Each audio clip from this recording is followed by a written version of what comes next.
हरे कृष्णा। हम लोग श्रीमद् भागवतम के 11वें स्कंद के 28वें अध्याय से चर्चा कर रहे हैं, जिसका शीर्षक है ज्ञान योग। हमने अभी तक 17वें श्लोक तक चर्चा की। आज हम 18वें श्लोक से आगे की चर्चा करेंगे। इससे पहले कि हम ये चर्चा शुरू करें, कृपया आप सभी लोग मेरे पीछे ये प्रार्थना बोलिए। ओम नमो भगवते वासुदेवाय। ओम नमो भगवते वासुदेवाय। ओम नमो भगवते वासुदेवाय। नारायणं नमस्कृत्य नरं चैव नरोत्तमं देवीं सरस्वतीं व्यासं ततो जयम् उदीरयेत्। नष्टप्रायेषु अभद्रेषु नित्यं भागवत सेवया भगवती उत्तम श्लोके भक्तिर्भवती नैष्ठिकी। कृष्णाय वासुदेवाय देवकी नंदनाय च नंदगोपकुमाराय गोविंदाय नमो नमः। मूकं करोति वाचालं पंगुं लंघयते गिरिं यत्कृपातमहं वन्दे परमानन्दमाधवम्। श्रीचैतन्य ईश्वरम् श्री गुरु दीनतारिणम्। धन्यवाद। तो पिछले कल हमने चर्चा की किस प्रकार से इस मिथ्या अहंकार या मिथ्या पहचान को दूर किया जा सकता है गुरु की उपासना के द्वारा। हमने चर्चा भी की गुरु की उपासना का अर्थ क्या है, गुरु की सेवा करना। और गुरु की सेवा का मतलब है वपु सेवा और वाणी सेवा दोनों, गुरु के आदेशों के ऊपर चलना।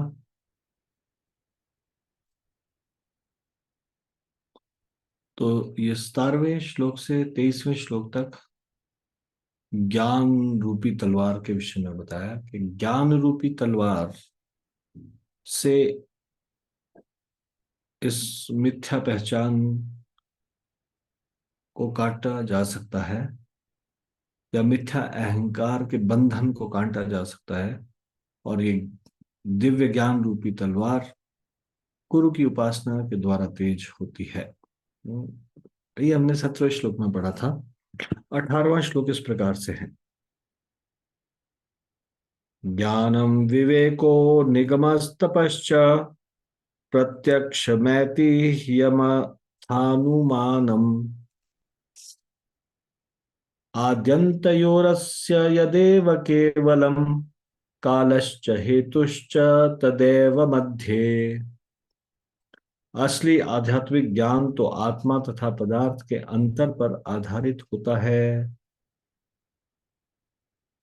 और इसका अनुशीलन शास्त्रों के प्रमाण, तपस्या, प्रत्यक्ष अनुभूति, पुराणों के ऐतिहासिक वृत्तांतों के संग्रहण तथा तार्किक निष्कर्षों द्वारा किया जाता है।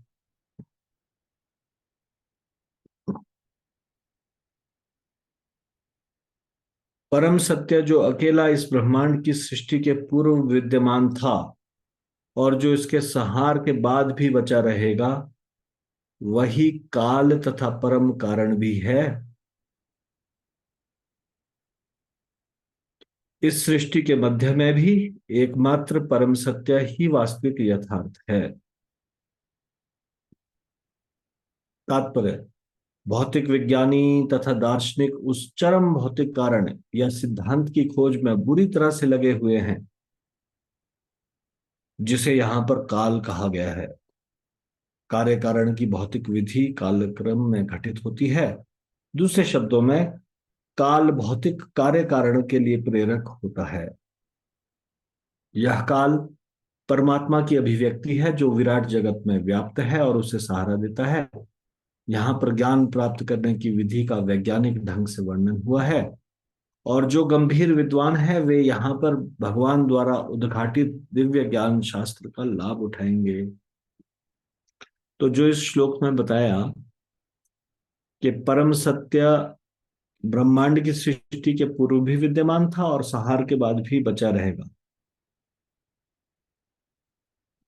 और वो परम सत्य ही काल और परम कारण भी है। तो इसी बात को पुष्ट करने के लिए फिर उदाहरण देते हैं 19वें श्लोक में। और 19वें श्लोक में बताया गया, यथा हिरण्यम स्वकृतम पुरस्तात् पश्चाच सर्वस्य हिरण्मयस्य तदेव मध्ये व्यवहार्यमाणं नानापदेशैर्हमस्य तद्वत्।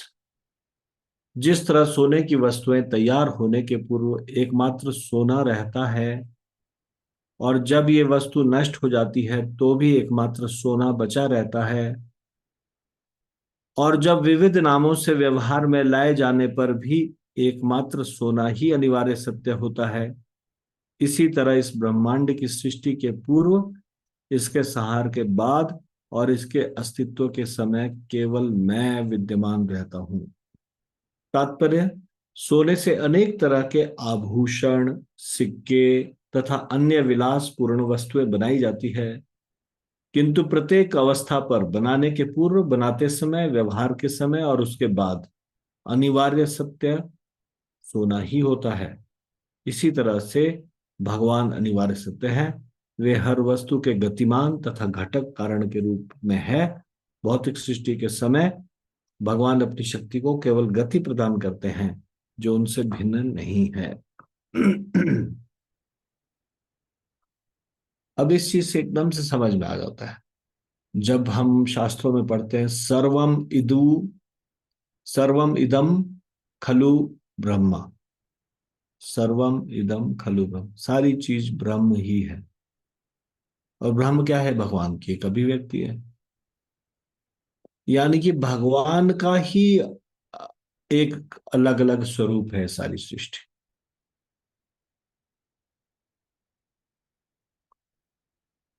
जैसे सोना अनिवार्य सत्य है, और सोने का ही कभी मान लीजिए सिक्के बना दिए, कभी सोने की छड़ बना ली या सोने की ईंट बना ली, और कभी सोने के आभूषण बना ली, और उसी को बदलकर कभी आभूषण से दोबारा से सिक्के बना लिए, सिक्के से दोबारा कभी भी आभूषण बना लिए।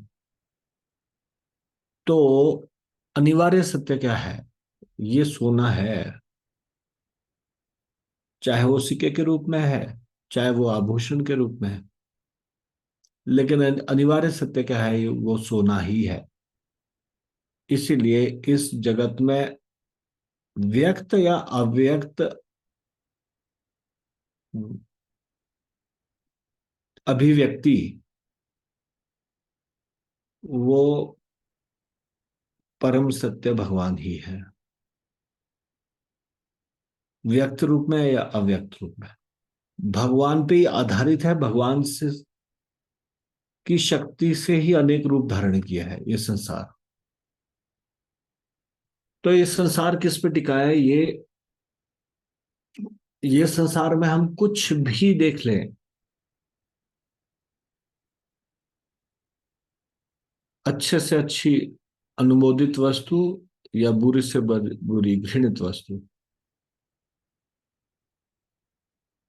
जो अनिवार्य सत्य है, ये परम सत्य का ही स्वरूप है। भगवान ही है, भगवान का ही शक्ति, भगवान का ही से ही उत्पन्न है, उन्हीं पर आधारित है। तो ये ब्रह्मांड क्या है? ये भगवान का एक स्वरूप है। ब्रह्मांड में अच्छी या बुरी चीजें क्या है? भगवान का ही एक परिवर्तित स्वरूप है। हम्म।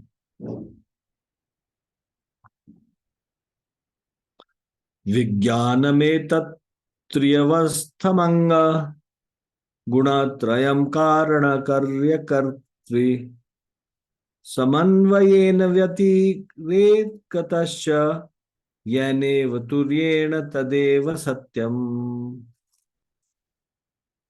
भौतिक मन चेतना की तीन अवस्थाओं, जागृत, सुप्ति तथा सुषुप्ति में प्रकट होता है, जो प्रकृति के तीन गुणों के से उत्पन्न है।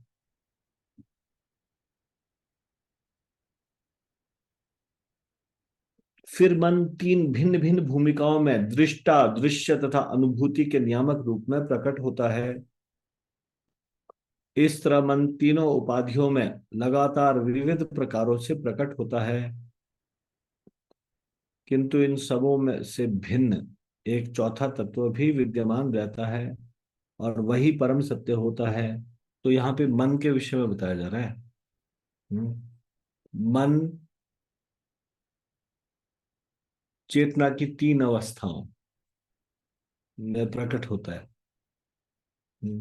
और ये तीन अवस्थाएं क्या है? ये तीनों गुणों से उत्पन्न है। और फिर मन भिन्न भिन्न भूमिकाओं में होता है, दृष्टा, दृश्य तथा अनुभूति के नियामक रूप में प्रकट होता है।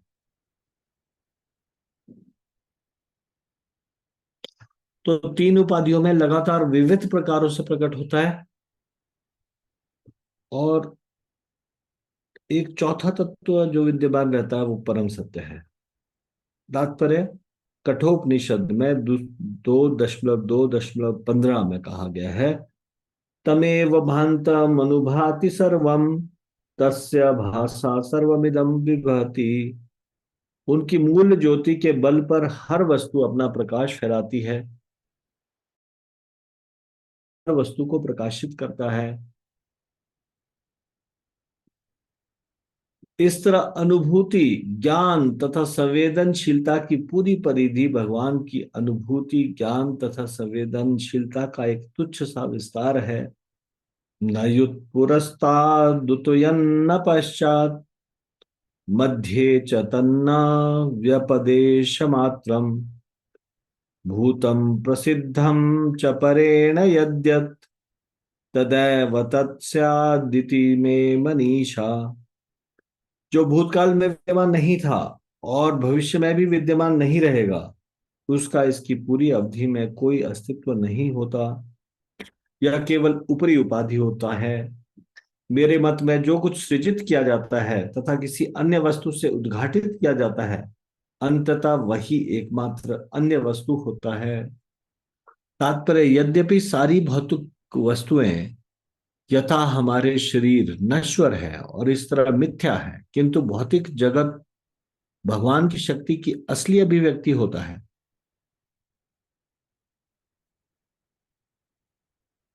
इस जगत की मूल वस्तु या यथार्थता तो स्वयं भगवान है, जबकि बद्ध जीवों द्वारा आरोपित नश्वर उपाधियां मोह माया है। इस तरह हम अपने आप को अमेरिकी, रूसी, अंग्रेज, जर्मन, भारतीय, श्याम, श्वेत, हिंदू, मुसलमान, ईसाई इत्यादि मानते हैं। वस्तुतः हम भगवान की तटस्थ शक्ति हैं, किंतु भगवान की अपरा भौतिक शक्ति का विदोहन करने के प्रयास के फलस्वरूप माया में फंस गए हैं।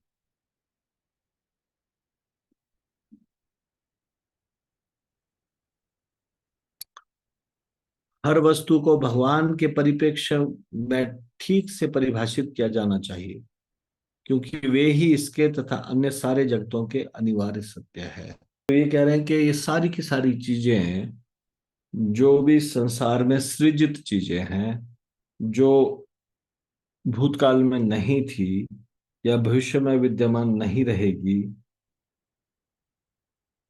वो केवल ऊपरी उपाधि है। अविद्यमानोऽप्यवभासते यो वैकारिकोऽस्त्राज ससर्ग एषः ब्रह्मा स्वयं ज्योतिरतो विभाति भ्रमेन्द्रियार्थात्मविकार चित्रम। वास्तव में विद्यमान न होते हुए भी रजोगुण से उत्पन्न रूपांतरों की यह अभिव्यक्ति सत्य प्रतीत होती है, क्योंकि स्वयं व्यक्त स्वयं प्रकाशित परम सत्य अपने को नाना प्रकार की इंद्रियों, इंद्रिय विषयों, मन तथा शरीर के तत्वों के रूप में प्रकट करता है। तो परम सत्य अलग अलग तत्वों के रूप में प्रकट करता है अपने को। हम्म।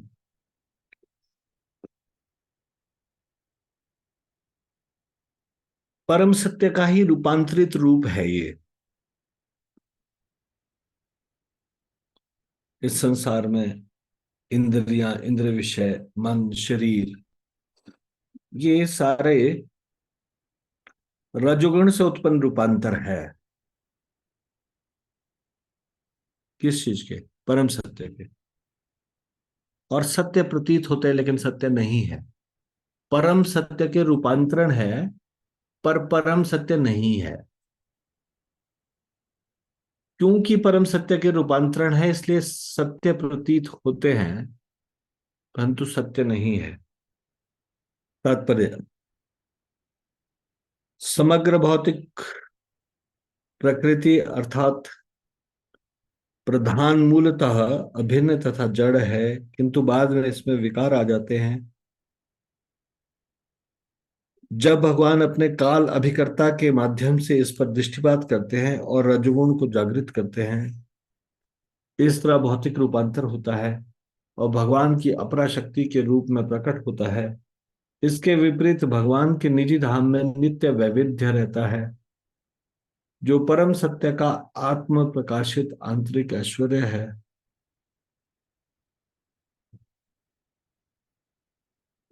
और भौतिक सृजन रूपांतर या संहार के अधीन नहीं है। इस तरह भौतिक जगत एक ही समय परम सत्य से अभेद तथा पृथक है। तो भौतिक जगत क्या है? परम सत्य से अभेद है और पृथक भी है तो परम सत्य का ही कारण, परम सत्य की ही अभिव्यक्ति है। इसलिए अभेद है, लेकिन परम सत्य से भिन्न है इसलिए पृथक है। 23वां श्लोक। एवं स्वतम ब्रह्म विवेक हेतु भी परापवादेन विशारदेन छित्त्वात्म संदेह मुपारमेत स्वानंद तुष्टो अखिल कामुकेभ्यः। इस तरह विवेकशील तर्क द्वारा परम सत्य की अन्य स्थिति को अच्छी तरह समझ करके मनुष्य को चाहिए कि पदार्थ से अपनी गलत पहचान या दक्षता से निषेध करे और आत्मा की पहचान विषयक सारे संशयों को छिन्न भिन्न कर डाले। आत्मा के स्वाभाविक आनंद से तुष्ट होते हुए मनुष्य को भौतिक इंद्रियों के काम वासना में कार्यों से दूर रहना चाहिए।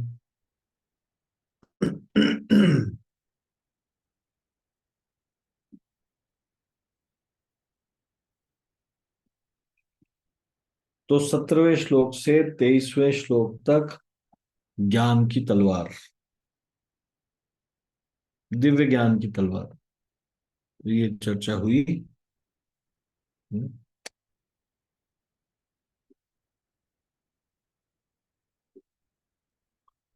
मतलब एक जीवात्मा को, एक मनुष्य को क्या चाहिए कि पदार्थ से अपनी पहचान ना करे और आत्मा की पहचान विषयक जितने भी संशय है वो उनको छिन्न भिन्न कर डाले।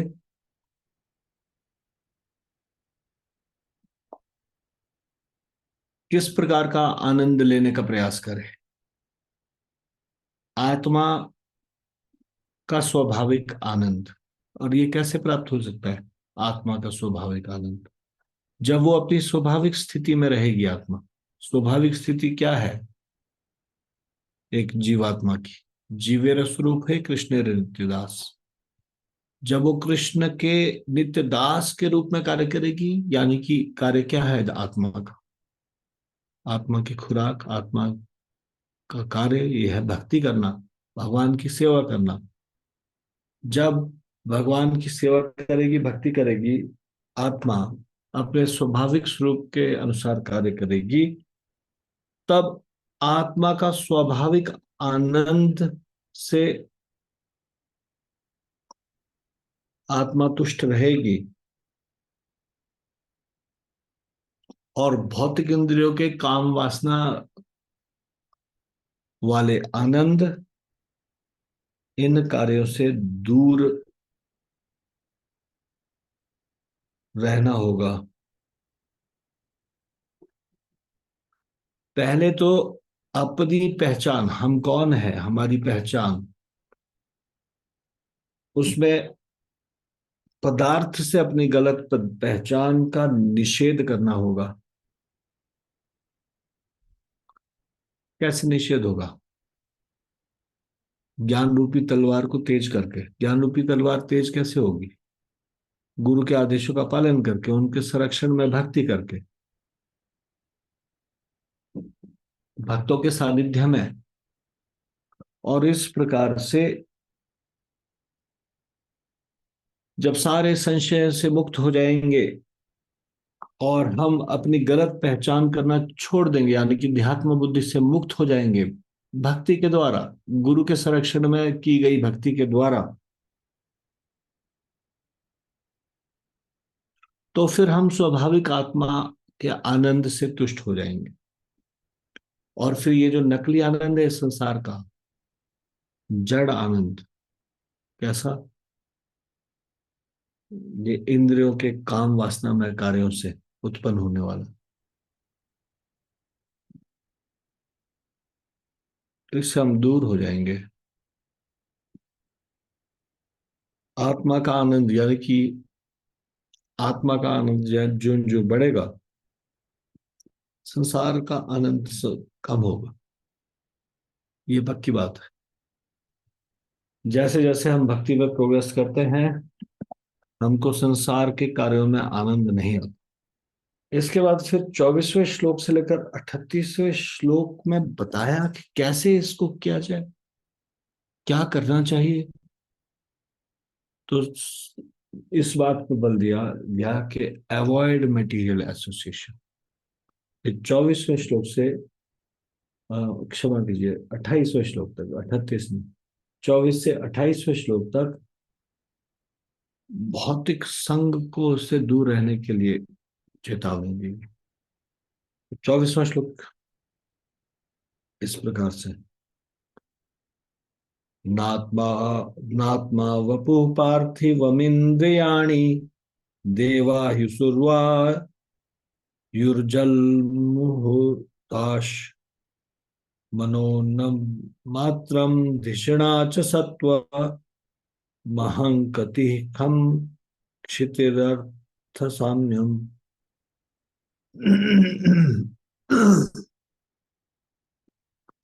पृथ्वी से बना भौतिक शरीर असली आत्मा नहीं है।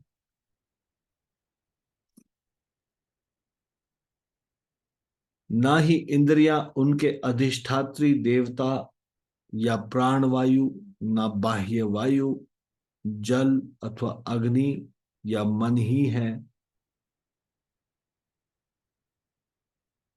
ये सब तो मात्र पदार्थ है।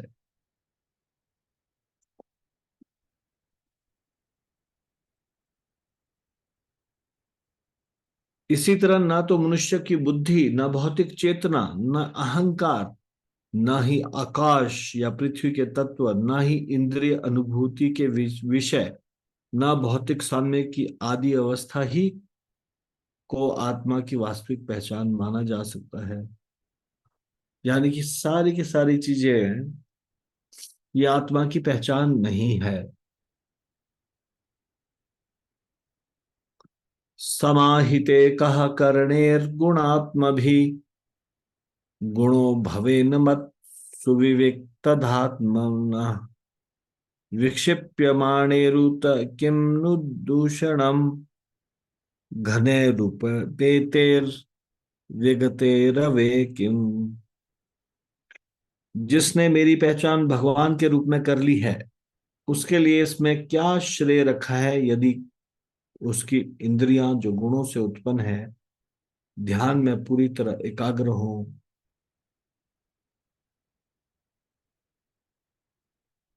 दूसरी ओर इसमें कौन सा कलंक लगता है यदि उसकी इंद्रियां चलायमान होती है। निसंदेह से सूर्य का क्या बनता बिगड़ता है यदि बादल आते और जाते हैं। ये बहुत अ, अ, ध्यान से समझना पड़ेगा, नहीं तो उसको गलत समझ जाएंगे। जब इसमें ये कह रहे हैं कि इससे क्या कलंक लग जाएगा कि उसकी इंद्रियां चलायमान है, और इसमें कौन सा बड़ा श्रेय हो जाएगा कि जो अलग गुणों से उत्पन्न है वो इंद्रियां ध्यान में पूरी तरह एकाग्र हो जाए। सूर्य का क्या बनता बिगड़ता है यदि बादल आते जाते हैं। तो आप इससे क्या समझते हैं। कहाँ तो सब जगह ये कहा जा रहा है इंद्रियों को संयम, इंद्रियां, हाँ, इंद्रियों के स्वामी की सेवा में लगाना। यहाँ तक कि भक्ति की डेफिनेशन ही है सर्वोपाधि विनिर्मुक्तम तत्परत्वेन निर्मलम ऋषिकेण ऋषिकेश सेवनम भक्ति उच्यते। इंद्रियों को इंद्रियों के स्वामी की सेवा में ही लगाना चाहिए। और इंद्रियों का कितना बड़ा रोल है। इंद्रियों पर संयम के बारे में जरा बहुत ज्यादा विशेष बल दिया गया है। और यहाँ पे क्या कहा जा रहा है। यहाँ पे कहा जा रहा है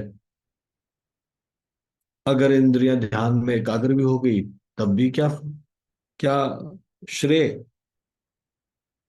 और अगर इंद्रियां चलायमान हो गई तो कौन सा बड़ा कलंक लग गया यदि उस व्यक्ति ने मेरी पहचान भगवान के रूप में कर ली है। और फिर बोल रहे हैं सूर्य का क्या बनता बिगड़ता है अगर बादल आते और जाते हैं। अब आप इसे क्या समझते हैं, मुझे आप बताइए, आपको क्या समझ में आया इस। मतलब कहीं तो इंद्रियों को संयम में करना है उसके बहुत ज्यादा, इसका मतलब हम इंद्रियों के कोई महत्वपूर्ण नहीं, इंद्रियों को संयम ना करें।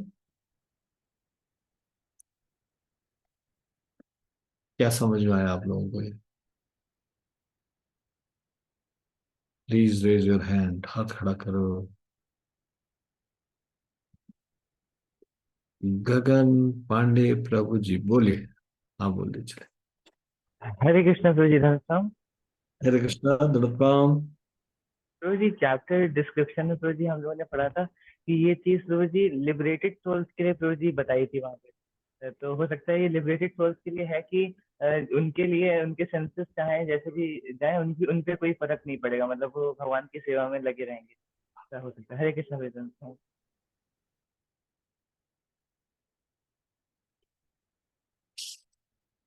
कलावती माता जी। हरे हरे कृष्णा प्रभु जी, दंडवत प्रणाम। दृढ़।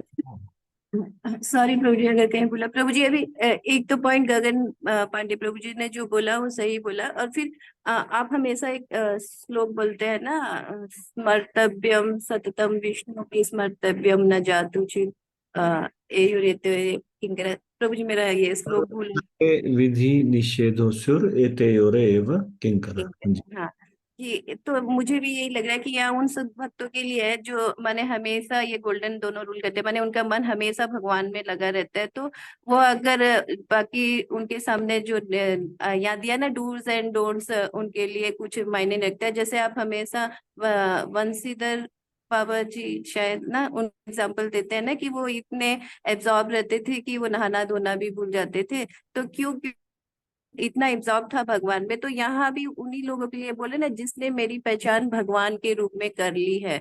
तो जिन्होंने एक्चुअल समझ लिया है, जो दिव्य ज्ञान है और भक्ति की शुद्ध अवस्था में पहुंच गए हैं। तो अगर वो कुछ ऐसा कार्य करे जो हमें प्रतीत हो रहा है कि हाँ कि माने उन इंद्रिय की तृप्ति के लिए करें। तो इसमें आप और एक भी एग्जाम्पल हमेशा देते हैं ना, श्रीला भक्ति सिद्धांत सरस्वती ठाकुर जी का, कि वो प्रचार के लिए कभी कभी यूज करते थे गाड़ी, कॉस्टली गाड़ी शायद आप बताए थे। तो वहां अगर कोई देख के कह सकता है कि सन्यासी यूज नहीं करते हैं और कुछ बात बना, लेकिन हमें हमें मेन देखना है कि उनका मोटिव क्या है। वो भगवान में तल्लीन भी रहते थे। उन्हें दिव्य ज्ञान जो यहाँ दे रहे हैं कि जिसने मेरी भगवान के रूप में पहचान कर ली है, तो उन्होंने कर ली थी, और फिर अगर वो उनके प्रचार के लिए कर रहे हैं तो हम उसको यहाँ नहीं पूछते। तो शायद मुझे भी यही लगे। सॉरी प्रभु जी, हरे कृष्णा प्रभु जी। ठीक है, धन्यवाद। गगन पांडे को कुछ रह गया था बताने को, आपने फिर से याद कर। हरे कृष्णा प्रभु जी। प्रभु जी, जैसा भी माता जी बता रहे थे, उसी से एक छोटी सी चीज और ऐड करना चाहता हूँ कि जैसे हम लोगों ने पढ़ा है कि आवाज वैष्णव थोड़ा वेद। बहुत ज्यादा क्लियर नहीं है, थोड़ा क्या। हरे कृष्णा। हरे कृष्णा जी, प्रभु जी। जी। जी, तो जैसा भी मेरी माता जी बता रहे थे, उसमें एक चीज छोटी सी ऐड करना चाहता हूँ कि हम लोगों ने फिर भी पढ़ा है कि वैष्णव वेद क्रिया मुद्रा विज्ञान बुधा है, कि वैष्णव कभी कभार ऐसे भी कार्य करते हैं जो हम लोग अपनी बुद्धि से नहीं समझ सकते फिर भी। तो इसको हम लोग ऐसे देख सकते हैं कि जो शुद्ध वैष्णव होंगे वो अगर कभी कभार ऐसे कार्य करते दिखें तो उनके उनके असली जो उनका भक्ति है उस पर कोई फर्क नहीं पड़ता। वो मतलब उनके सेंसेस से उनको कोई फर्क नहीं पड़ता, ऐसा मतलब। हरे कृष्ण। ठीक है, विक्रांत बुशारिया प्रभु जी, यस प्रभु जी, बताइए। हरे कृष्णा प्रभु जी। अगर कुछ प्रभु जी गलती हो जाए तो प्लीज माफ कर देना प्रभु जी। जैसे आपने कहा प्रभु जी कि सूर्य बादल आते जाते रहते हैं, इसका मतलब सूर्य का तेज तो कम नहीं होता है इससे। बट ये हमारे विचारों के साथ इसका कंपैरिजन है। जैसे हम प्रभु जी, हमारी इंद्रियां हैं, जैसे हम प्रभु भक्ति में हम मन लगाते हैं तो हमारे विचार आते जाते हैं, तो हमें विचारों पे फोकस नहीं करना है प्रभु जी, हमें भक्ति पे फोकस करना है। तो विचार आते जाते रहेंगे, 1 मिनट के लिए आया फिर वो चला जाएगा। तो मेन इससे लेना है हमें कि हमें विचारों पे फोकस नहीं करना है, हमें भक्ति पे फोकस करना है। तो यहाँ तक प्रभु जी मुझे समझ आ रहा है, तो इसका आंसर ये है प्रभु जी। हरे कृष्णा। इंद्रियां, इसमें देखो ये लिखा है, जिसने भगवान के रूप में, जिसने मेरी पहचान भगवान के रूप में कर ली है, उसके लिए इसमें क्या श्रेय रखा है? यदि उसकी इंद्रियां जो गुणों से उत्पन्न है ध्यान में पूरी तरह एकाग्र हो तो कौन सा श्रेय? दूसरी ओर इसमें कौन सा कलंक लगता है यदि उसकी इंद्रियां चलायमान होती है? निस्संदेह इससे सूर्य का क्या बनता बिगड़ता है यदि बादल आते और जाते हैं? तो आप इसमें कह रहे हैं कि अगर मान लो हमारे मन में कुछ चीजें, कुछ मन उद्वेलित भी हो रहा है, तो भी उससे क्या फर्क पड़ता है? और अगर मन एकाग्र हो गया तब भी क्या फर्क पड़ता है अगर वो भगवान का भक्त है? ऐसा कुछ। नहीं नहीं प्रभु जी, इसमें ये भक्ति की तरफ ही होना चाहिए। अदर विचार को आना, वो तो आना है, नहीं बट जी, उनको हमने श्रेय नहीं देना है प्रभु जी। वो ठीक है। प्रायोरिटी हमें अपनी भक्ति को देनी है प्रभु अब जी, इसको कैसे, क्योंकि फिर तो। प्रश्न ये था, इसको समझे कैसे कि जब ये कह रहे हैं कि सूर्य का क्या बिगड़ता है, बादल आते जाते हैं, उसलिए क्या फर्क पड़ता है अगर इंद्रियां ध्यान में एकाग्र हो जाए, और क्या फर्क पड़ता है अगर चलायमान हो जाए? इससे यही है हमारी गुण, जो हम भक्ति में एक अपने आप को प्रगति करना चाहते, तो वो रुक जाएगी, तो वो विषयों में चली जाएगी प्रभु जी। और वैसे ही है। और उसी प्रकार जैसे सूर्य है, बादल आने से उनके जो प्रकाश है वो नहीं पहुंच पाता है जीवों पे या प्रकृति पे, तो वो फर्क पड़ता है प्रभु जी। तो अगर हम विषयों की ओर ध्यान देंगे तो ऑब्वियसली हमारा जो एक ग्राफ होगा एक वो गिर जाएगा, तो विषय ठीक, की तरफ ध्यान जाएगा। तो ठीक है, मैं आपसे सहमत हो जाता हूँ, फिर यहाँ गलत लिखा है, कैसे समझे इसको? फर्क तो पड़ता है। ये तो कह रहे हैं फर्क ही नहीं। वो हाउ डज इट मैटर? इंद्रियां एकाग्र हो गई, इंद्रियां चलायमान होगी, हाउ डज इट मैटर? ऐसा ही कह रहे हैं। प्रभु जी अभी इतना ही मुझे ज्ञान है, मतलब इतना ही, बाकी मुझे ज्यादा नहीं। ठीक है, धन्यवाद। ओके प्रभु जी, हरे कृष्णा। और कोई कुछ बोलना चाहेंगे? हरे कृष्ण प्रभु जी। हरे कृष्णा, धन्यवाद प्रणाम। यश प्रभु जी। प्रभु जी, एक गुरु महाराज जी का एग्जाम्पल आपने दिया था, एक बार वो याद आ रहा था प्रभु जी कि जैसे वो जहाज से सफर कर रहे थे, तो उन्होंने कुछ वो जहाज में ना जैसे कार्टून या कुछ ऐसा प्ले हो रहा था, तो गुरु महाराज जी ने, प्रभुपाद जी का एग्जाम्पल, हाँ प्रभुपाद जी का था वो। हाँ जी, तो उन्होंने वो देखा, तो लोगों ने सोचा कि ये देखो सब कुछ मतलब इस लेवल पे जाके इनको ये कार्टून देख रहे हैं क्या। तो तो प्रभुपाद जी का उन कार्टून देखने से कुछ फर्क नहीं पड़ा, क्योंकि वो जिस लेवल पे पहुंच गए प्रभु जी, वो अगर इंद्रियों से ऐसा देखेंगे भी तो उसमें कोई ज्यादा अंतर नहीं आएगा। एक ही एग्जाम्पल आ रहा था प्रभु जी इसको देख के। इसको थोड़ा बढ़िया से समझाओ, लोगों को समझ नहीं आ रहा जो पहली बार सुन रहे। क्या हुआ था आप कि आप समझाइए प्रभु जी, आप बेटर समझाइए प्रभु ठीक है। जी। प्रभुपाद जी एक बार, चलो अभी मैं आपकी बात कह रहा हूँ, मतलब है इस प्रभुपाद जी एक बार एयरप्लेन में ट्रैवल कर रहे थे। इंटरनेशनल फ्लाइट थी और मेन स्क्रीन में चार्ली चैपलिन की मूवी चल रही थी। और चार्ली चैपलिन की मूवी देख के प्रभुपाद जी एकदम, बहुत एकदम से उस में एकदम हंस रहे थे। तो उनके साथ जो शिष्य था उसके मन में ये बात आई, ये तो भौतिक चीज है, मेटीरियल है, ये तो मतलब हंसी मजाक चल रहा है, और प्रभुपाद जी इसमें रस ले रहे, आनंद ले रहे। अभी उसके मन में ये चल ही रहा था कि प्रभुपाद जी उसकी ओर मुड़े और कहने लगे, this humour comes from Krishna. ये जो ह्यूमर है ये भी कृष्ण से आता है, इस तरह से। तो उनका संशय दूर हो गया कि ये ट्रांसेंडेंटल प्लेटफॉर्म पे ही है। चाहे अगर ये ह्यूमर को देख भी रहे हैं तो भी हमारी तरह नहीं है, जो प्रभुपाद उसमें भी कृष्ण को ही देख रहे हैं। हम्म।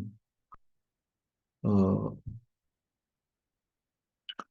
और कोई कुछ जरा सा भी किसी को कुछ एग्जाम्पल या कोई भी चीज इस पे बोलने की इच्छा हो, या कुछ स्मरण आ रहा तो बोल सकते हरे कृष्णा प्रभु जी, दंडवत प्रणाम। हैं। हरे कृष्णा, दंडवत प्रणाम। प्रभु जी, हमने भी कई बार इस श्लोक को पढ़ा तो मेरे भी यही समझ में आया कि जिसने भगवान की पहचान कर ली है ना, तो उसकी इंद्रियां चाहे एकाग्र हो और चाहे उसकी इंद्रियां चलायमान हो जाएं, तो उसके ऊपर कोई फर्क नहीं पड़ता। वो मतलब इंद्रियां मतलब आती जाती रहे, कोई फर्क नहीं पड़ता। वो तो क्योंकि उसने भगवान के रूप में पहचान कर ली है। प्रभुपाद जी का आपने एग्जाम्पल भी दिया, वो भी इसमें बिल्कुल सही है। मतलब जो भगवान, उनको कोई फर्क नहीं पड़ता जिन्होंने भगवान की पहचान कर ली है। हरे हम्म। कृष्णा प्रभु जी, दंडवत प्रणाम। इंद्रियां चलायमान हो जाएगी तो वो नीचे नहीं चला जाएगा, इस भक्ति से गिर नहीं जाएगा। आपने कुछ पूछा प्रभु जी? हाँ हाँ, मैं पूछ रहा हूँ, इंद्रियां चलायमान यदि हो जाएगी, आप कह रहे हो कुछ फर्क नहीं पड़ता, तो फिर वो भक्ति में नीचे नहीं गिर जाएगा? प्रभु जी, ये उस व्यक्ति के लिए कहा जा और आवाज भगवान आवाज सीधी आ रही ढंग से। के रूप में पहचान कर ली है, जिसको भगवान मालूम है कि भगवान कौन है, भगवान का रियलाइजेशन हो चुका है, उसको कोई फर्क नहीं पड़ेगा प्रभु जी, यही हम समझ पा रहे हैं। और जो तो नॉर्मल नॉर्मल आदमी है उसको तो फर्क पड़ेगा, वो तो गिर सकता है जो। तो उसको अलाउड है कि वो अपनी इंद्रियों को चलायमान होने दे, ऐसा क्या? जो बिल्कुल मतलब भगवान की पहचान कर चुका है, जिसको रियलाइजेशन हो चुका है, वो तो एक कहावत कही गई है कि मतलब उसकी पहली बात तो चलायमान होंगी नहीं, है ना। और चलायमान जैसे कि हमको लगेगा कि उनकी इंद्रियां इधर उधर चल रही हैं, डोल रही हैं, जैसे प्रभुपाद जी कार्टून की पिक्चर देख रहे थे तो हमको लग रहा था, लेकिन उनकी इंद्रियां चलायमान नहीं थी। वो उसका निष्कर्ष निकाल ही चुके कि वो देखिए, ये जो है ये भी कृष्णा से ही आ रहा है। हम्म, ठीक है। हरे कृष्णा प्रभु जी, दंडवत प्रणाम। मतलब एक मैसेज आया है, आंसर, उसमें लिखा है, भक्त की इंद्रियां कछुए की जैसे स्थिर होती है, स्थित प्रज्ञ स्थिति। ठीक है, मैं म्यूट कर रहा हूँ इसको। और इसको हमको इस प्रकार से समझना है कि जो व्यक्ति जिसने मेरी पहचान भगवान के रूप में कर ली है, इसको यहाँ पे समझना पड़ेगा कि जो भगवत परायण हो गया है, जो समझ गया है भगवान, हम भगवान के अंश हैं, भगवान की सेवा के लिए बने हैं, जीव और भगवान में क्या संबंध है ये समझ गया है। अब वो सारे कार्य भगवान की प्रसन्नता के लिए करता है, ऐसा जीवात्मा। अ, अब क्योंकि उसका जीवन समर्पित है पूरी तरह से भगवान के प्रति, इसलिए भगवान के लिए कार्य करते हुए कई बार ऐसा प्रतीत हो सकता है कि इसकी इंद्रियां चलायमान है, या फिर इसकी इंद्रियां एकदम स्थिर हैं, ध्यान में पूरी तरह से एकाग्र है। हाँ, जैसे मान लीजिए कोई प्रचार के लिए, भगवान अपने गुरु के आदेश का पालन करने के लिए, चैतन्य महाप्रभु की इच्छा पूरी करने के लिए, मान लीजिए कोई मंदिर का निर्माण कर रहा है, तो मंदिर का निर्माण कार्य बाहर से दिखाई देगा भौतिक कार्य, पैसों का मोल भाव करना, कृष्ण की संपत्ति का दुरुपयोग ना करना, कहीं पे ज्यादा वेस्ट ना हो, उसके लिए पूरा अपना बुद्धि लगाना, कहाँ से सस्ता सामान मिल रहा है, अच्छा सामान मिल रहा है, और इस प्रकार से एकदम जैसे एक व्यक्ति अपने लिए घर बनाता है वैसे घर बनाते दिखाई दे सकता है व्यक्ति। इंद्रियां चलायमान इस प्रकार से दिख सकती है। भगवान की प्रसन्नता, भक्तों की प्रसन्नता के लिए कार्य करते हुए जिसमें ऐसा लग सकता है ये भौतिक कार्य है।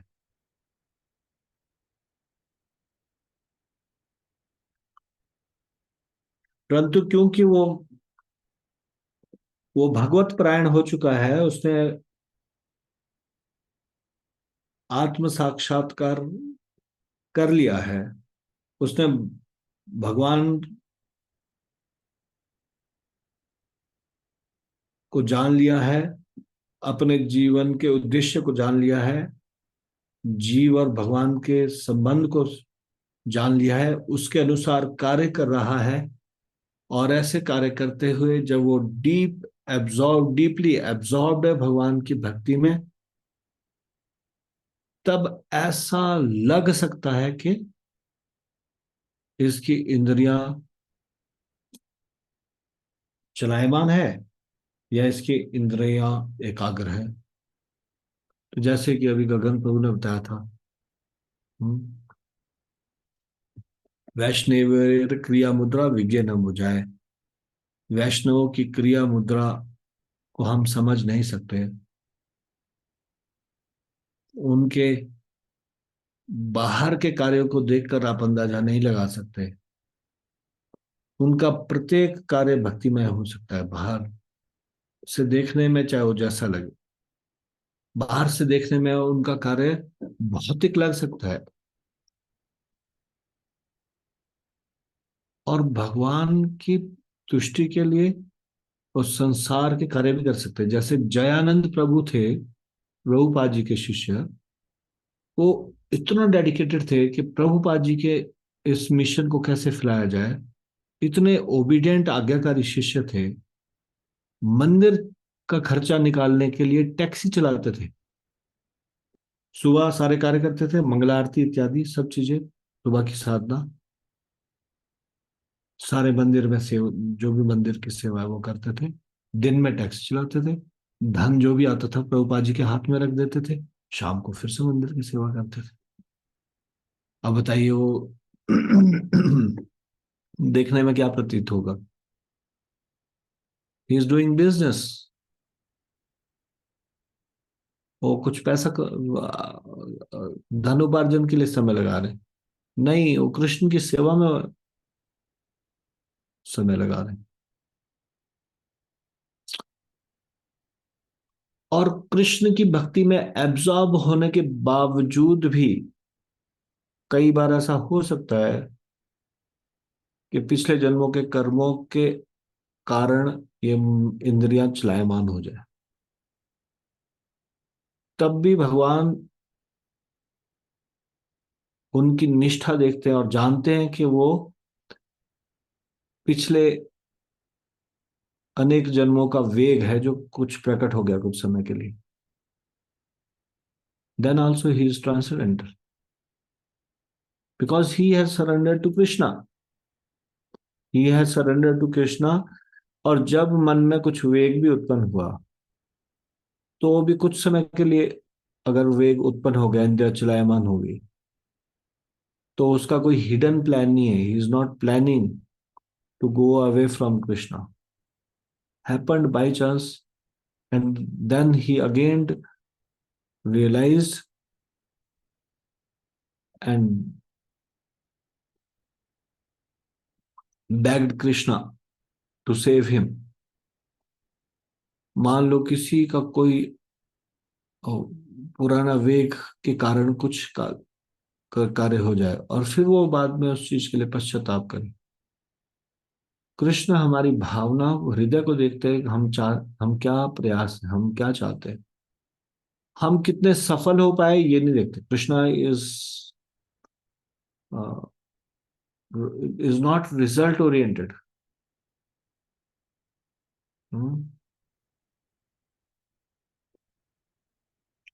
Krishna is effort oriented. How much effort we are doing to become Krishna consciousness, ये कृष्ण को संतुष्ट करता है।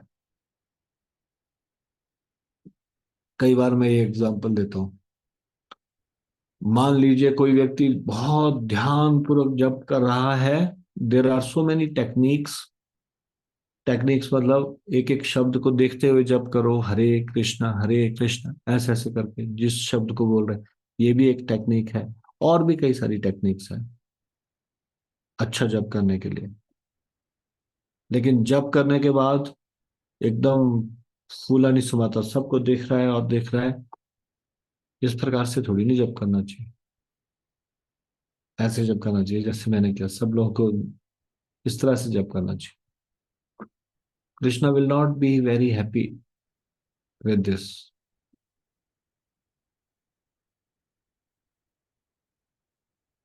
मान लो कोई प्रयास कर रहा है, नहीं कर पा रहा है जप, लेकिन उसके अंदर बड़ी वेदना है इस चीज की, बड़ा दुख है इस बात का, बहुत पश्चाताप है, वो भगवान के सामने हाथ जोड़ता है, दुखी होता है। हम इसको एक्सक्यूज नहीं बना सकते कि हम भी ऐसे ही कल को करते रहेंगे, भगवान के आगे आगे सॉरी मांगते रहेंगे दोबारा से अगले दिन। हमारा प्रयास कितना है, ऑनेस्ट एफर्ट कितना है। Krishna wants to see our honest effort. If we are not doing honest effort and we are thinking देखो मैं कितना दुखी हूं, परेशान हूं, तो फिर रोते रहो चाहे जितना भी मर्जी, बार बार गलती करके। हम बार बार गलती करने को ठीक नहीं करना चाहते। तो कृष्ण जानते हैं कि it has become his habit and he is thinking Krishna will forgive because because I have said sorry, इसलिए I can do anything। इस मेटल वर्ड में भी हम देखते हैं ना, कोई व्यक्ति जानबूझ के गलती कर रहा है और फिर कह रहा है सॉरी हमको, तो कुछ देर में हमको समझ में आ जाएगा ना कि ये गलती करने से पहले ही सोच लिया कि बाद में सॉरी कर देंगे। क्या फर्क पड़ता है, अभी कर लो, बाद में सॉरी बोल दो।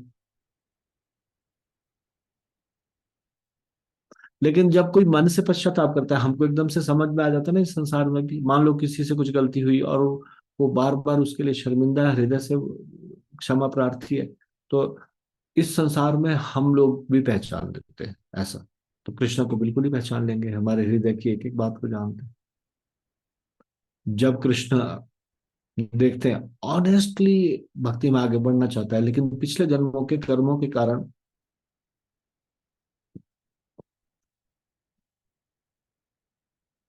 वो अभी एकदम से शुद्ध भक्त के लक्षण प्रकट नहीं कर पा रहा, तो कृष्ण सहायता करते हैं, ही बिकम्स हैप्पी।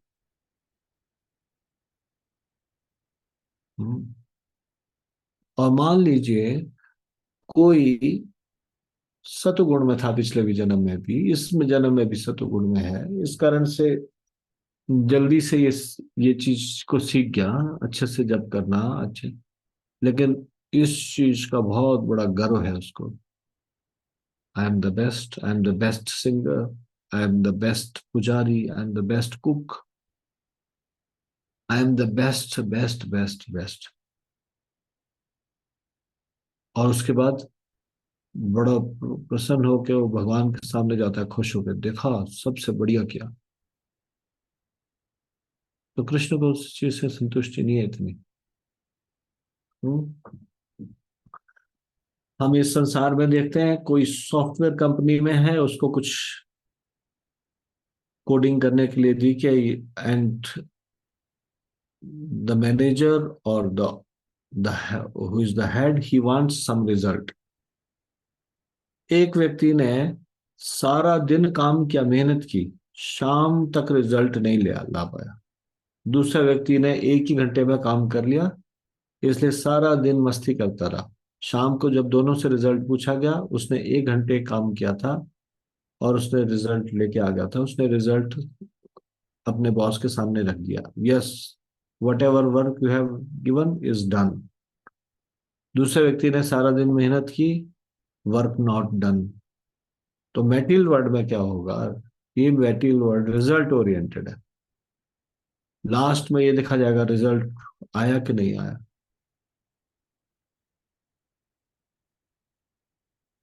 कृष्ण ऑनेस्टी देखते हैं, ऑनेस्टी है या नहीं।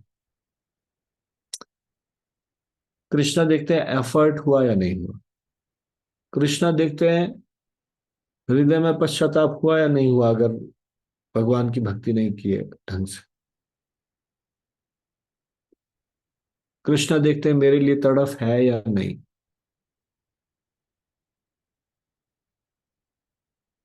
ये तड़प उत्पन्न करनी पड़ेगी भगवान के लिए, जो एकदम से संतुष्ट रहते हैं, हाँ ठीक है, मंगल आरती कर ली, जब कर लिया बस, अब क्या, ले लिए, भागवतम भी सुन लिया, and they are very very satisfied with their whatever they are doing. Maybe they are not doing very nicely with heart, but अब उनको रूटीन में आ गया, रूटीन में आ गया, इसलिए वो कंप्लेसेंट है, बस ठीक है, जो हो रहा है ठीक हो रहा है।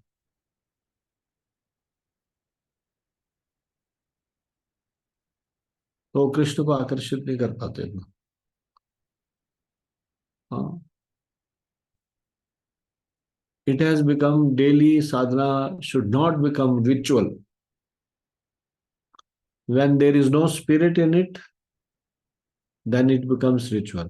When there is spirit in it, then it becomes spiritual. जो भी हम कर रहे हैं उसमें हमारी भावना है तो वो आध्यात्मिक है, भगवान के हृदय को छूने वाला है। अगर बहुत सारे पुजारी जिंदगी भर घंटी बजाते हैं, दीपक दिखाते हैं, कुछ ना कुछ लाभ तो मिलेगा, लेकिन उनके मन में ये चल रहा है कैसे ये निपटे फटाफट से काम, बस वो रूटीन में है, जीविकोपार्जन के लिए कर रहे हैं। No love for Krishna, no attachment for Krishna, no any heart to heart conversation with Krishna.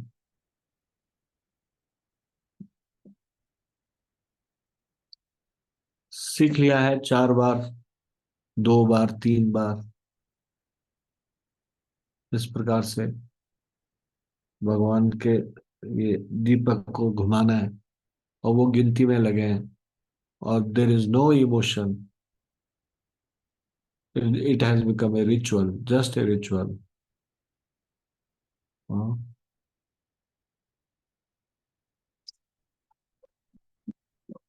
Krishna कुछ और देख रहे हैं, कृष्णा हमारे हृदय की हर एक गतिविधियों को देख रहे हैं। कृष्णा देख रहे हैं। कृष्णा क्या देखना चाहते हैं? कृष्णा देखना चाहते हैं what's going on in our heart. हृदय में क्या चल रहा है, ये देखना चाहते हैं कृष्ण। कृष्णा देखना चाहते हैं क्या हृदय मेरे लिए तड़पता है, या संसार के सुख को पाने के लिए? संसार के सुख के लिए तड़प रहे हैं हम लोग, उसके लिए।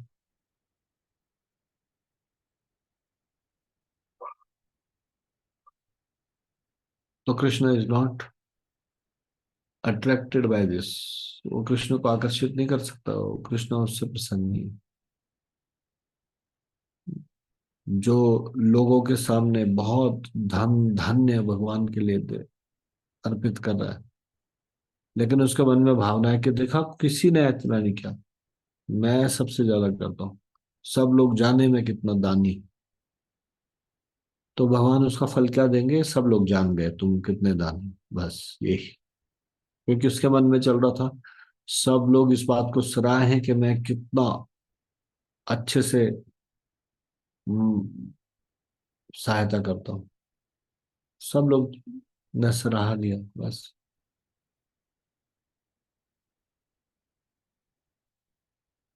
कृष्ण क्या चाहते हैं हमसे? कृष्ण ना हमारा धन चाहते हैं, कृष्ण ना हमारा विद्वता चाहते हैं, ना सुंदर कीर्तन चाहते हैं हमसे, सुरीली आवाज का कीर्तन, ना बहुत अच्छी भोग्य सामग्री मिले, ये चाहते हैं कृष्ण। कृष्ण चाहते हैं हम अपना मन कृष्ण को दे दें, बस। मन कृष्ण को दे रहे हैं तो कुछ भी चीज ऐड कर लो।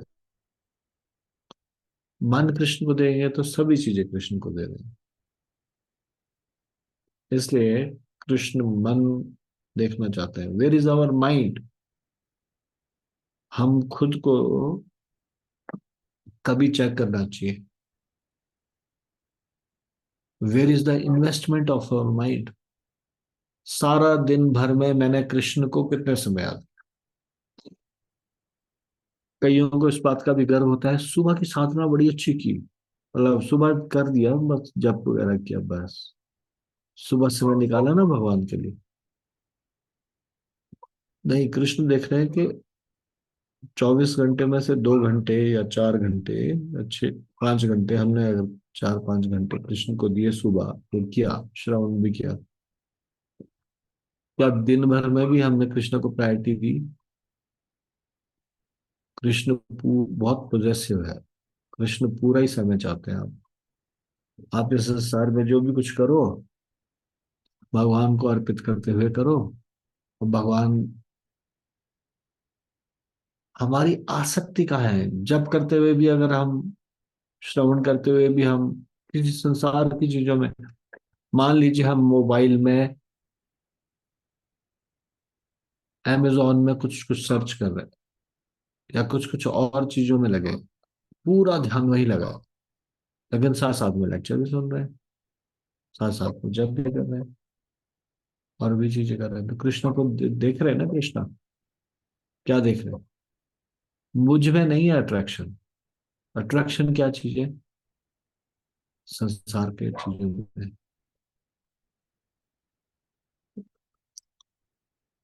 जिस समय जप करना उस समय जप करना, जिस समय लेक्चर करना उस समय लेक्चर ही सुनना। हाँ ठीक है, ऑफिस जाने के लिए साथ साथ तैयार भी होना पड़ता है, तो भी कृष्णा देख रहे हैं कि ये समय में फिर भी वो भगवान के लिए लगाने का प्रयास कर रहा है। He has to go and attend office और something, then also he is trying to listen to me. Krishna appreciate करते हैं। जब हम देखते हैं कि नहीं, we have enough time in our house, then we can put it for Krishna service. पर हम इसको नहीं कर रहे, संसार के कामों के लिए समय निकाल पा रहे हैं पूरा पूरा, लेकिन भक्ति के लिए, भक्ति के लिए पूरा समय नहीं निकाल, या निकाल भी रहे हैं तो हम भक्ति कर रहे हैं, ये भक्ति की प्रोसेस मटेरियल कार्यों को करते हुए कर रहे हैं। इसलिए भगवान में जो भक्ति में पूरी तरह से उन्होंने समर्पण कर दिया भगवान को, फिर उनकी इंद्रियां पूरी तरह कंट्रोल में हुई या नहीं हुई, कृष्ण इसी बात से प्रसन्न है। He is fully surrender to me. ये हमारे पास बटन नहीं है, एक एक जादू का बटन दबाया, सारी इंद्रियों को कंट्रोल कर दिया, अब कोई विचार नहीं आएगा मन में, खराब विचार, क्योंकि हमारे पास बटन था, हमने बटन दबा दिया। ऐसा बटन नहीं है हमारे पास, और कृष्ण को ये भली भांति मालूम है हमारे पास ऐसा कोई बटन नहीं है। इसलिए,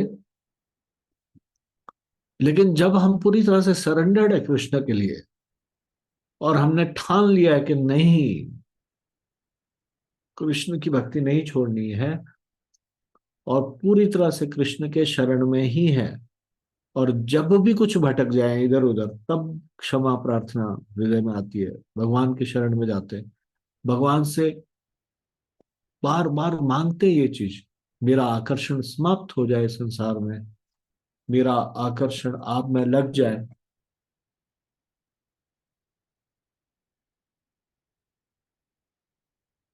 जब बार बार ये प्रार्थना करते हैं तो कृष्ण, ये भगवान, ये देखते हैं, हमारी सहायता करते हैं इस चीज में। तब अगर वो कुछ अनुचित कार्य करता भी दिखता है, जैसे वो बोलते हैं अपिचेत सुदुराचारो, ये वाला श्लोक, अपिचेत सुदुराचारो के श्लोक को ये नहीं समझना चाहिए कि yes, we are allowed to do anything wrong. No, we are not allowed. Somehow or other something happened, but if we are doing it in a planned way, हम प्लान वे में कुछ गलती कर रहे हैं, हमारा प्लान था गलती करने का, और हम ऐसे प्लानिंग बना के गलती कर रहे हैं। अचानक से किसी से एक्सीडेंट हो जाए, और एक व्यक्ति प्लान वे में एक्सीडेंट करे, कि वो व्यक्ति जब पैदल चल रहा होगा उसको गाड़ी से टक्कर मारनी, दोनों में सजा का अंतर होगा ना। उसको सजा कब मिलेगी ना, जो अकस्मात हुआ, और जिसने योजना बना के किया उसको तो सजा मिलेगी ज्यादा। योजना बना के अपराध करना, उसी तरह से इसको हम कई तरह से समझ सकते हैं कि जब जो शुद्ध वैष्णव है, उनके किसी भी कार्य पे डाउट नहीं करना चाहिए।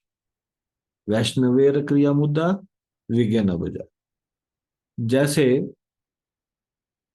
चैतन्य महाप्रभु कहते थे कि नित्यानंद जी के बारे में, अगर वो मदिरालय से भी बाहर आ रहा हो तब भी वो पूजनीय है। मतलब है तो वो भगवान का ही दूसरा रूप है, पर वो बता रहे थे ही सो एब्जॉर्ब्ड। चैतन्य महाप्रभु ने ही, चैतन्य महाप्रभु के संगी थे स्वरूप दामोदर और रामानंद राय। रामानंद राय जो देवदासियां थी भगवान के लिए नृत्य करती थी प्रतिदिन,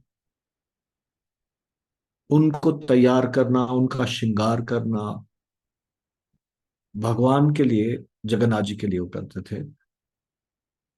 तो रामानंद राय ऐसे करते थे। चैतन्य महाप्रभु कहते हैं कोई और व्यक्ति ऐसा नहीं कर सकता, वो एकदम शुद्ध प्योर सोल है, वो ही ऐसा कर सकता है बस। उनको नहलाना धुलाना, उनका श्रृंगार करना, कोई भी व्यक्ति इसको देखकर ऐसा सोच सकता है ये कैसा का कार्य था। भगवान के नाम पे, भक्ति के नाम पे स्त्रियों के शरीर को छूना नहीं। वैष्णवेर क्रिया मुद्रा विज्ञ न बुझाए। कैसे वैष्णव?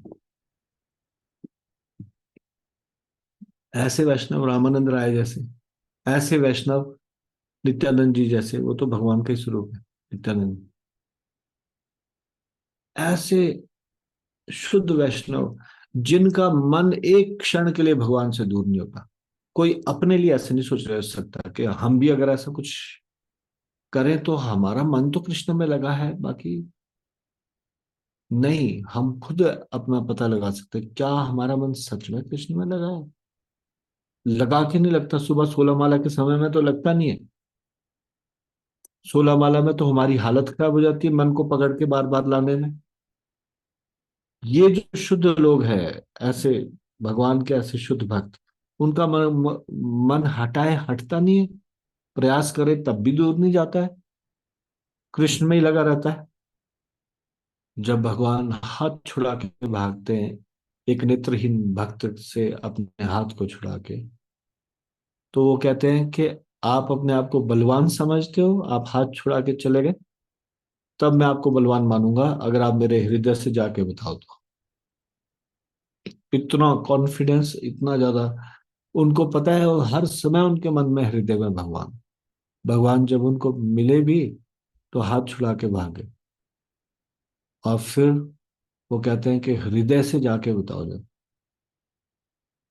ऐसे भक्त जिनका हृदय भगवान में ही लगा रहता है हर समय, वो भगवान के लिए कुछ भी कार्य करते हैं। समाज में सारे में अपयश मिलेगा अगर कोई सन्यासी शादी करेगा।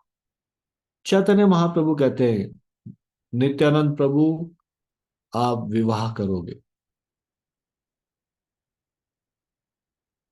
नित्यानंद प्रभु चैतन्य महाप्रभु के आदेश को स्वीकार कर लेते, शिरोधार्य कर लेते।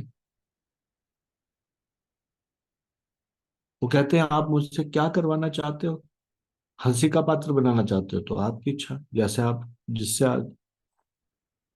उनको लगा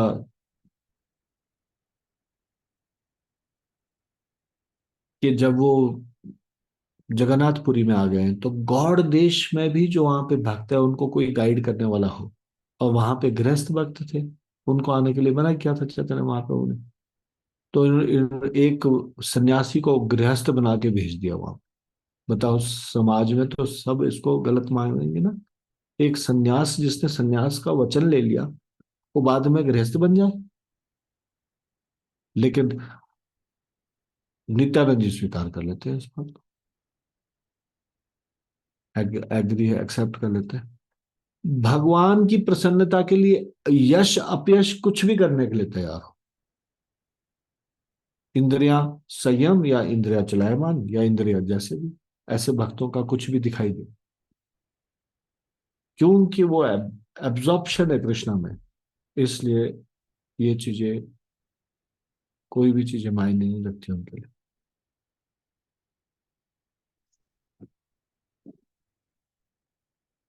एक जगह भागवत में बताया है कि जैसे गंगा जी है उसमें फेन आ जाए बरसात में, तब भी वो गंगा ही रहती है, उसका प्रभाव कम नहीं होता, वो शुद्ध करने वाली है गंगा। ऐसे ही शुद्ध भक्तों में अगर शारीरिक दोष, जैसे अपंग हो जाना, या फिर और भी कोई दोष दिखे, तब भी क्योंकि उनका जो एब्जॉर्प्शन है, उनकी जो भक्ति है, उसके कारण वो कोई दोष ही नहीं रहता। इससे हम ये नहीं सोच सकते कि जो शुद्ध भक्त है उनको लाइसेंस मिल गया, वो खराब कुछ भी कर सकते हैं।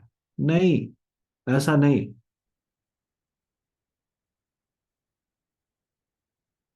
लेकिन कृष्ण का एब्जॉर्प्शन में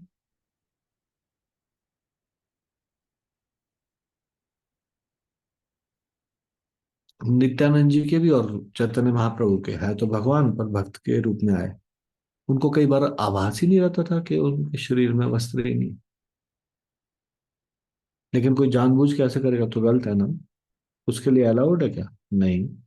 इनकी स्थिति कुछ और है, और स्थिति जब ऐसी है कि एब्जॉर्प्शन है कृष्ण में, तो कई बार बाहर से जैसे कुछ दिखाई देता है। जैसे बंशीदास बाबा जी महाराज स्नान ही नहीं कर रहे कई दिनों तक। सेवा किसकी कर रहे हैं? गौर निताय की। गौर निताय अर्चा वगैरह की सेवा करने के लिए स्नान करना चाहिए कि नहीं करना चाहिए? लेकिन क्या उनका रूल हमारे ऊपर लागू हो सकता है? बिल्कुल भी नहीं हो सकता। तो उनके दोष क्या है? जैसे सूर्य के बादल आते और जाते उसको ढकते और कभी प्रकट करते रहते हैं। वैसे ही बंशीदास बाबा जी की कई बार अच्छा गुण नजर आ जाता है, भौतिक अच्छा गुण, कई बार भौतिक दुर्गुण नजर आ जाता है, खराब अवगुण नजर आ जाता है। सेवा कर रहे हैं भगवान की बिना स्नान के लिए, ये अवगुण, भौतिक अवगुण है। और भौतिक गुण है जब बहुत अच्छे से किसी को अच्छे से व्यवहार कर रहे हैं, अच्छा मीठा बोल रहे हैं, लेकिन उनका का कोई इंद्रियां अपने अनुसार कार्य नहीं कर रही, वो एब्जॉर्प्शन में है भगवान के। चैतन्य महाप्रभु एक बार गीत गोविंद उन्होंने सुना, माली की बेटी गीत गोविंद गा रही थी, इतना आकर्षित होके भागे, कौन है जिसने मुझे जीवन दान दिया, किसने मुझे ये इतना सुंदर भगवान का मीठी आवाज के पीछे नहीं, उसमें जो भाव व्यक्त किए गए हैं, वो जो लिखा है इतना अच्छा लिखा है गीत गोविंद, भगवान भी पिघल जाते हैं उससे। चैतन्य महाप्रभु भी पिघल गए, आलिंगन करने के लिए दौड़े कि किसने ये मुझे इतना कृष्ण रस का अमृत का पान कराया। स्वरूप दामोदर गोस्वामी ने झिंझोड़ा हिलाया, वो स्त्री है, स्त्री, आप उसको आलिंगन नहीं कर सकते। और फिर भारी होश में आए और उसके बाद बोले, आज तुमने मेरी रक्षा कर दी, नहीं तो मेरा संन्यास धर्म नष्ट हो जाता। तो वो ऐसा करने जा रहे थे, लेकिन एब्जॉर्प्शन के कारण जा रहे थे। इसीलिए बोला जाता है वैष्णवेर क्रिया मुद्रा विज्ञ न भुजाए, वैष्णव की क्रिया मुद्रा पे डाउट नहीं कर सकते। ऐसे शुद्ध वैष्णवों के बाहर से गलत दिख सकता है, लेकिन वो गलत नहीं है। जो संसार के अंदर दोष देखने वाले लोग हैं, वो दोष देखते रहेंगे वैष्णवों के अंदर। हाँ। तो इसलिए ऐसे वैष्णवों के बारे में बोल रहे हैं भगवान, ऐसे वैष्णवों के बारे में बोल रहे हैं, हमारे आपके बारे में नहीं बोल रहे। जिसने रियलाइज कर लिया है, भगवान को समझ लिया है, और जो भगवान को समझ के उसके अनुसार कार्य कर रहे हैं। अब संबंध अभिधेय, अभिधेय मतलब संबंध है दास, और अभिधेय है उसके अनुसार कार्य करना, भगवान की सेवा, एब्जॉर्प्शन में रहना, भगवान का ही चिंतन करना, उनके कार्यों में कोई दोष नहीं। इंद्रिया कभी एकाग्र होते हुए दिखाई दी, कभी चलायमान होते हुए दिखाई दी, कुछ चलायमान नहीं, कुछ एकाग्र नहीं, ये सब बाहरी रूप से दिख रहा है, अंदर से कृष्ण में एब्जॉर्प्शन। तात्पर्य 3-4 लाइन में फटाफट से पढ़ता हूँ। तात्पर्य, भगवान का शुद्ध भक्त नित्य ही मुक्त होता है, क्योंकि वह भगवान के दिव्य पुरुषत्व एवं धाम को भलीभांति समझे रहता है, और इस जगत में भगवान के मिशन में की सेवा में सदैव लगा रहता है। यद्यपि भगवान के मिशन में लगे रहते हुए वह भौतिक जगत की घटनाओं से चलायमान प्रतीत होता है। देखो यहाँ क्या लिखा है, प्रतीत होता है, किंतु इससे उसके भगवान के नित्य सेवक होने पर कोई आंच नहीं आती। जिस तरह सूर्य के उच्च पद में कोई परिवर्तन नहीं आता, चाहे वो बाह्य रूप से में बादलों द्वारा ढका हुआ हो।